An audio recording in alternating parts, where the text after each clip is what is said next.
libro, según pues, mucha gente que se lo ha leído ya, salió el día 15, tanto periodistas como gente de a pie, porque, joder, parece un libro de autoayuda, me han dicho.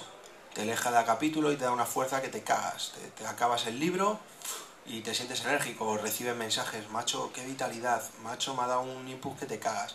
Todo tipo de personas. Entonces, al revés, tío, muy bien. El suponer un referente, no tengo ningún tipo de problema constituir un referente. Es más, yo en mi día, y a día de hoy, tengo referentes. Y en mi día fue importante tener referentes.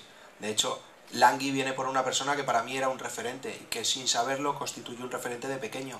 Se llamaba Matías, que en paz descanse, y era un tío con discapacidad y en el barrio cuando bajabas eras pequeño, pero los amigos de tus padres había uno que era como tú.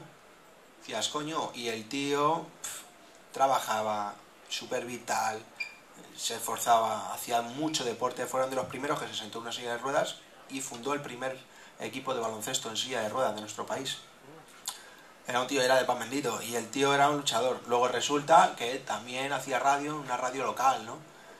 Y sin saberlo constituía un referente para mí, ¿no? Pero igual que él, que tenía un problema físico, otras personas que no tenían ningún tipo de problema físico, como era por ejemplo Santillana, ¿sabes? O Arconada, o Paco Bullo, para mí.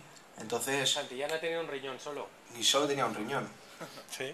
Para que veas. Lo descubrieron en la selección, cuando llevaba un montón de años. Sí, sí, yo que soy más mayor que pruebas. Tú. No, ya. Cabrón. Y entonces no me molestaba, al revés. Para mí han supuesto un referente y me han hecho levantar del sillón y ponerme las pilas y darme fuerza y venga a joder, ¿no?